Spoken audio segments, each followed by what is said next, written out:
안녕하세요. 김동섭입니다. 7월 19일 아침 시작하도록 하겠습니다. 오늘 새벽에 끝난 뉴욕 시장은 하락 마감을 했는데요. 장 초반에는 상승을 해서 제법 올라가는 모습이었는데 오후 들어가면서 하락을 했다고 합니다. 미국 시장은 지난주에 아시겠지만 지표가 발표가 굉장히 많았죠. 소비자 물가지수, 생산 물가지수의 악재가 심했는데 악재를 반영하지 않고 소매 판매라는 호재를 반영하면서 시장이 상승하는 그런 모습이 있었습니다. 그런데 정말 오랜만에 미국 시장이 악재를 다 반영하는 모습이 있었습니다.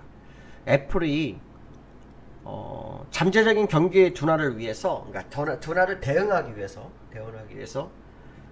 고용과 지출 확대 속도를 둔화시킬 계획이 있다라는 블룸버그의 뉴스가 미국 시장을 하락으로 전환시키는 그런 모습이었는데요. 항상 미국 시장을 보면 예상된 악재는 미리 시장에서 희석시켜서 악재로서의 역할을 못하게 하고요. 이렇게 뜬금포의 악재는 시장에 확실하게 반영하는 그런 모습이 있습니다. 그리고 호재는 시장에 아무리 많이 나와도 다 그대로 다 반영을 합니다.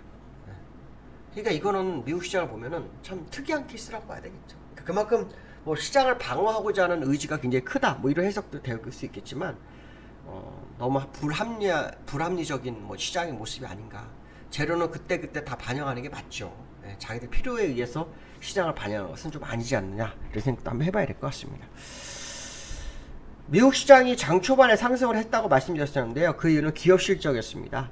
요즘 아시겠죠? 어닝 시즌을 맞이해서요, 기업 실적 발표되는데 많은 기업들이 실적이 나쁘지 않다고 하네요.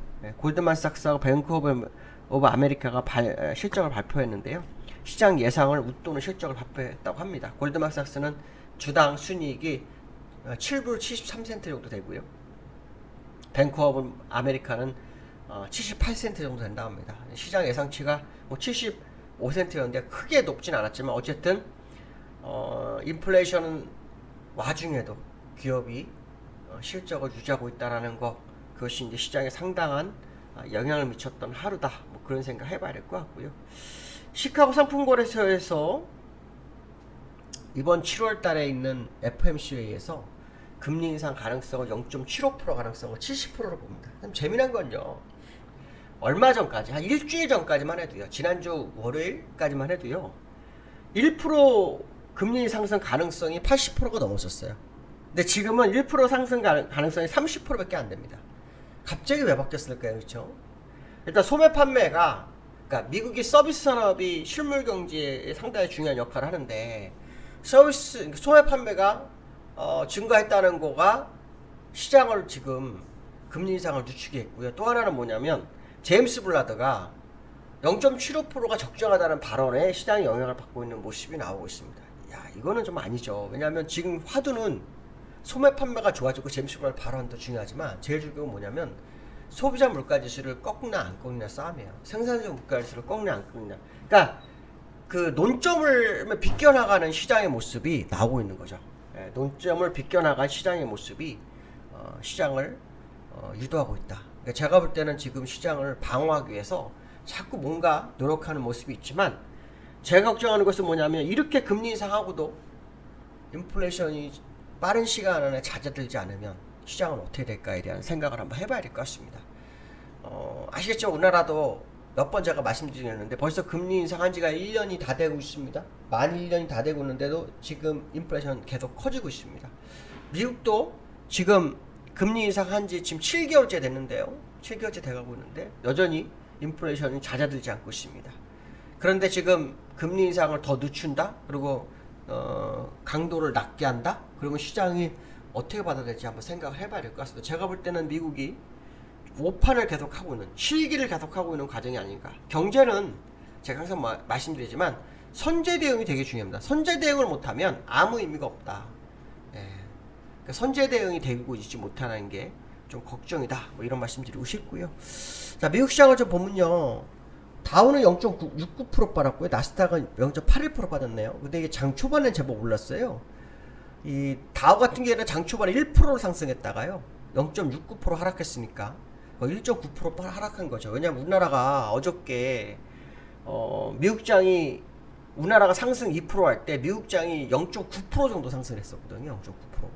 그다음 시간에서 1.3%까지 상승했었던 모습이 있었고요. 그다음에 이 나스닥도 마찬가지거든요. 나스닥도 장 초반에요 1.5%까지 상승했었어요. 근데 0.8% 했죠. 그러니까 결론적으로 말하면 어저께 국내장이 상승한 부분을 오늘 다 반영해야 되는 게 아닌가 그런 생각 한번 해봐야 되겠죠.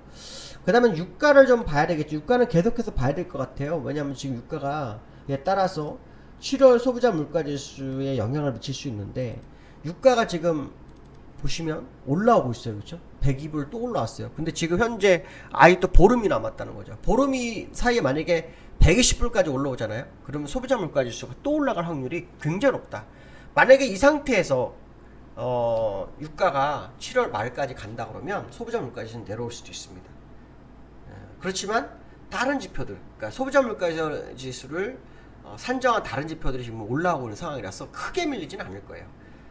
근데 만약에 지금 2주 정도 안에, 지금부터 2주 안에 120불 정도까지 올라오는 모습이 나온다면 상황이 조금 달라질 수 있다는 것도 한번 염두에 두는 시장 대응 전략을 좀 가지셔야 되겠다. 이 말씀 드리고 싶고요. 두 번째는 옐런의 방문, 한미 통화 수합 체결.